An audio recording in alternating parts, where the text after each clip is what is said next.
गुरु ब्रह्मा गुरु विष्णु गुरुदेव महेश्वरो गुरुरेव परम ब्रह्म तस्मै श्री गुरवे नमः।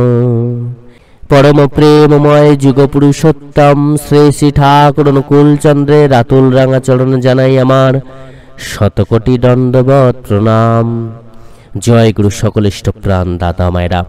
रान्ना करा थेके शुरू करे बाड़ीर प्रत्येकटी कर्मे प्रतिटा मुहूर्ते केमन भावे आमादेर कोन विशेष कर्मगुलो करते हय, नाम ध्यान केमन करे करते हय, रान्ना करा थेके शुरू करे नाम ध्यान पर्यन्त परम दयाल जुगपुरुषोत्तम श्री श्री ठाकुर अनुकूल चंद्र आमादेरके विशेष किछु कर्म करार कथा बोलेछेन। तिनि आमादेरके शिखिये दियेछेन আমরা রান্না করার সময় কোন কোন নিয়মগুলো মেনে চলবো, আমরা খাবার গ্রহণের সময় কোন কোন নিয়মগুলো মেনে চলবো, আমরা আমাদের গৃহকে কিভাবে আরো উন্নতিমুখর করে তুলব, সংসারকে কিভাবে সুন্দর সুমধুর করব, কিভাবে আমরা আমাদের জীবনকে সুন্দর করে তুলব, কিভাবে কোন নিয়ম মেনে আমরা নাম ধ্যান করব। तो चलुन परम दयाल जुगपुरुषोत्तम श्री श्री ठाकुर अनुकूल चंद्र जे जे विधानगुलो दिएछेन सेगुलो आमरा जेने निই। सबार प्रथम रान्ना करार समय जे जे नियमगुलो आमादेरके मेने चलते हय सेटा हच्छे जखोनी आमरा रान्नाघरे प्रवेश करब सेई रान्नाघरटा जेन परिष्कार परिच्छन्न हय।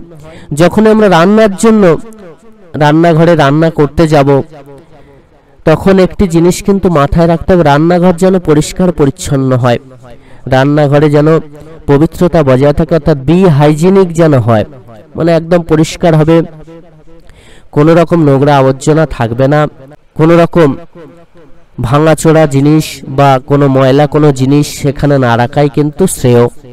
रान्नाघरे एगुलो किन्तु राखा जाबे ना, झुल होले रान्नाघरे सेटाकेও परिष्कार राखते हबे, अर्थात पुरो एकदम नीट एंड क्लिन बी हाइजिनिक रान्नाघर हওয়া চাই।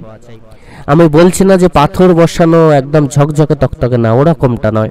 মাটির ঘর হোক, মাটির ঘরে হলেও কোনো সমস্যা নাই, কিন্তু পরিষ্কার হতে হবে, ঝুল যেন না থাকে, আপনার বাসন কোসনগুলো পরিষ্কার রাখতে হবে, যেখানে রান্না করবেন সেই জায়গাটা পরিষ্কার করতে হবে, কোনো রকম নোংরা আবর্জনা ভাঙা জিনিসপত্র বা কোনো নোংরা কাপড় চোপড় যেন ওই রান্নাঘরে না থাকে।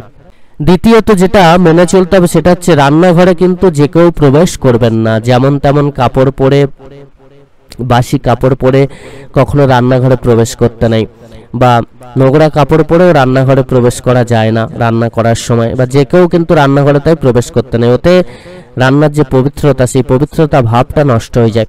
তাই রান্নাঘরে যে কাউকে প্রবেশ করতে নেই, ঋতুমতি গায়ে রান্নাঘরে কিন্তু প্রবেশ করাটা এড়িয়ে চলাই ভালো।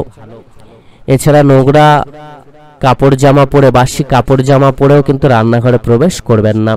চুল খেলিয়ে কখনো রান্নাঘরে প্রবেশ করবেন না, চুলটাকে বেঁধে নিয়ে রান্নাঘরে প্রবেশ করবেন, চুল খেলিয়ে কিন্তু প্রবেশ করবেন না। এর দুটো দিক আছে, আধ্যাত্মিক দিকও আছে আবার বৈজ্ঞানিক দিকও আছে। চুল খেলিয়ে রাখলে আধ্যাত্মিক দিকটা আপনারা সকলেই জানেন, মোটামুটি অবগত, শাস্ত্র বলছে যে এতে অমঙ্গল হয়, কিন্তু চুল খেলিয়ে রাখলে একটা বৈজ্ঞানিক দিক হচ্ছে এটাকে খেলিয়ে রাখতে নেই কেন, চুল খেলিয়ে রাখলে খাবারে সেই চুলটা পড়ার সম্ভাবনাটা খুব বেশি, তাই চুল খেলিয়ে কখনো রান্না করতে যাবেন না।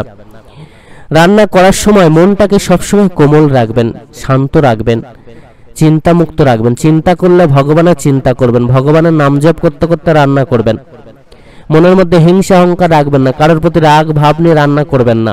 ঠান্ডা মাথায় মনটাকে শান্ত রেখে ক্রোধকে নিবারণ করে পবিত্র মন নিয়ে ঠাকুরের চিন্তা করতে করতে ঠাকুরের নাম জপ করতে করতে রান্না করুন, দেখবেন ওই রান্না আপনার অমৃত হয়ে যাবে।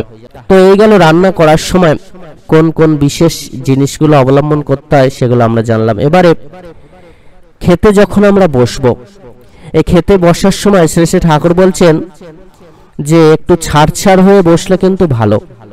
খাবার সময় খাবারের প্রতি মনোযোগ দিতে হবে, বি কনসেন্ট্রেট ভাবে আমাদের খাদ্য গ্রহণ করতে হবে, কম কথা বলতে হবে। এছাড়া খাবার সময় কিন্তু মনটাকে শান্ত রাখবেন, আনন্দ রাখবেন। আনন্দ ভরে আপনারা গল্প করতে করতেও খাবার গ্রহণ করতে পারেন, আবার একলা বসেও কিন্তু খাবার গ্রহণ করতে পারেন মনটাকে স্থির রাখার জন্য। কিন্তু ওই সময় যেন মনের মধ্যে ভাবটা যেন খারাপ না হয়, মনের ভাবটা যেন ভালো থাকে। সবসময় চেষ্টা করবেন কি একটু ছাড় হয়ে খেতে বসার, গায়ে গায়ে কিন্তু খেতে বসবেন না। এই রান্নাঘরকে ভালো করে পরিষ্কার পরিচ্ছন্ন কিন্তু রাখার কথা আগেই বলেছি। এই রান্নাঘরে যদি আপনারা খাবার গ্রহণ করেন, তারপরে কি করণীয়? রান্নাঘরে খাবার গ্রহণ করলে রান্নাঘরকে পরিষ্কার করবেন, আর কোনো এটা থালা বাসন কিন্তু রান্নাঘরে রাখবেন না, এটা কিন্তু চেষ্টা করবেন। এবার আসি নাম জপের বিষয়ে। এই নাম জপ করার সময় যে বিষয়গুলোকে খেয়াল রাখার কথা শ্রী শ্রী ঠাকুর বলেছেন, যে নাম জপ করতে বসার সময় প্রত্যেকের আসন যেন আলাদা আলাদা থাকে। যে আসন আমরা নাম জপ করছি, প্রত্যেকের আসন যেন আলাদা আলাদা হয়, বা ছাড় ভাবে একটু বসে নাম জপ কিন্তু করবেন। নাম জপ করতে বসলে যদি খারাপ চিন্তা আসে, সেটাকে ওভারকাম করুন। খারাপ চিন্তা আসলেও নাম জপ চালিয়ে যান, দেখবেন ওই খারাপ চিন্তা দূর হয়ে যাবে। সেকেন্ডে খারাপ চিন্তা আসে, কিন্তু সেটাকে ভয় পেয়ে কখনো নাম জপ কিন্তু ছাড়বেন না। নাম জপ করতে থাকুন, মিনিমাম 15 থেকে আধা ঘন্টা নাম জপ করুন। কখনো অন্যের বিছানা, বালিশ, কাঁথা, কম্বল, গামছা, কাপড় জামা না ধুয়ে পরিষ্কার করে ব্যবহার করবেন না। অন্যের বিছানা বালিশে ছোঁয়া, স্পর্শ করা, গামছা স্পর্শ করা, ব্যবহার করা, কাঁথা কম্বল ব্যবহার করা, এটাতে অনেক সমস্যা কিন্তু দেখা দেয়। পরম দয়াল যুগ পুরুষোত্তম শ্রী শ্রী ঠাকুর অনুকূলচন্দ্র বারবার করে এটা থেকে বিরত থাকার কথা বলেছেন। এটা কিন্তু অতি অবশ্যই মানতে হবে। ইষ্টবৃত্তি করার সময় কোনো রকম কামনা বাসনা করবেন না। ইষ্টবৃত্তি করবেন পূর্ণ ভক্তিবারে, শ্রদ্ধাভারে। সূর্য ওঠার আগে বা অতি প্রত্যুষে ঘুম থেকে উঠেই হাত মুখ ধুয়ে জল গ্রহণের পূর্বে ইষ্টবৃত্তি কিন্তু পালন করবেন। ইষ্টবৃত্তি করার সময় আপনারা অনেকে প্রশ্ন করেন বিছানায় বসে করতে পারবো কিনা। বিছানায় বসে আপনারা ইষ্টবৃত্তি পালন করতে পারবেন। হাত মুখটা একটু জল দিয়ে ধুয়ে নিয়ে নাম জপ করে আপনারা ইষ্টবৃত্তি করুন। অনেকে বলেন যে স্নান করে যদি ইষ্টবৃত্তি করি, যদি ভোরবেলা স্নান করতে পারেন তো ভালো। যদি ভোরবেলা আপনারা রোজ স্নান করেন, তাহলে স্নান করে ইষ্টবৃত্তি করতে পারেন। তবে স্নান করেই যে ইষ্টবৃত্তি করতে হবে এরকম কোনো বাধ্যবাধকতা নেই। আপনারা ঘুম থেকে উঠে হাত মুখটা ভালো করে ধুয়ে, আপনার কাপড়টা যদি পবিত্র থাকে সেই পবিত্র কাপড় পরিধান করে, আপনারা চাইলে বাসি কাপড় ত্যাগ করুন। বাসি কাপড় ত্যাগ করে ঠাকুর ঘরের জন্য, মানে ঠাকুর সেবা করা থেকে শুরু করে, ঠাকুরের নাম জপ করা থেকে শুরু করে যে একটি আলাদা বস্ত্র রাখতে হয়, সেই বস্ত্রটা আপনারা পরিধান করে নাম জপ করুন, ইষ্টবৃত্তি পালন করুন, এটা করতে পারেন। এছাড়া দুপুরবেলা স্নানের পর আরো একটি বিশেষ কর্ম কিন্তু করতে হবে। সেটা হচ্ছে প্রত্যেক দিন স্নানের পর আপনারা ঠাকুরের শ্রী চরণে প্রণাম নিবেদন করবেন, সাষ্টাঙ্গে প্রণাম নিবেদন করার চেষ্টা করবেন। তার চরণে কিন্তু প্রণাম নিবেদন করতেই হবে। আমাদের বাইরের দোকান থেকে কেনা খাবারের দিকে যদি ঝোঁক থাকে, সেটাকে কিন্তু কম করা উচিত। বাইরের দোকান থেকে যত কম খাবার খাবেন, ততই কিন্তু আমাদের শরীর ও মন দুটোই ভালো থাকবে, আর তাতে আমাদের সদাচারও কিন্তু ঠিক থাকবে। কেননা বাইরের দোকানের খাবার মানে হচ্ছে আপনার সদাচার কিন্তু সেখানে হয়তো মেনটেন হয় না। সব দোকানে তো করে না সদাচার মেনটেন, তাই সব দোকান থেকে খাবার খাওয়া উচিত নয়, এটা আমাদের খেয়াল রাখতে হবে। পরিবারের প্রতি প্রত্যেকে কিন্তু প্রত্যেকটা জিনিসকে ভাগাভাগি করে খেতে হবে। অর্থাৎ কোনো খাবার আনলে সেটা পরিবার প্রতি প্রত্যেকেই যেন ভাগ করে সেটা খান। এই অভ্যাসটা কিন্তু আমাদের গড়ে তুলতে হবে, বাচ্চাদের মধ্যে এই অভ্যাসটা তৈরি করতে হবে। বর্তমানে হয় কি, খাবার এনেই বাচ্চাদের হাতে তুলে দেয়া হয় পুরো প্যাকেটটাই বা পুরো জিনিসটাই, এটা কিন্তু করা উচিত নয়।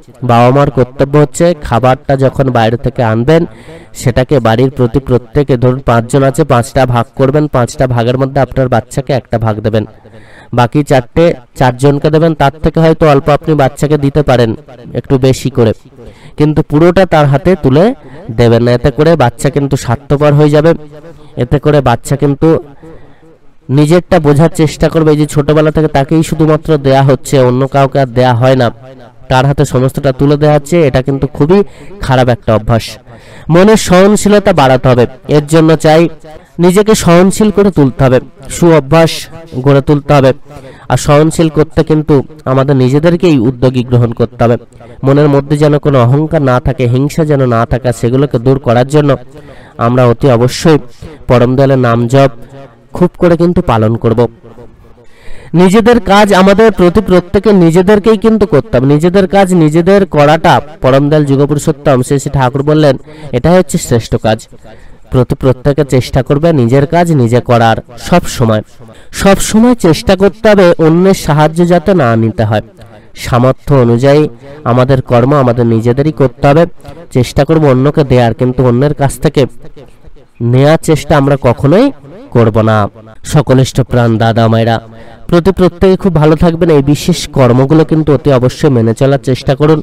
পরম দয়াল আপনাদের প্রত্যেকের মঙ্গল করুন। জয় গুরু বন্দে পুরুষোত্তমম।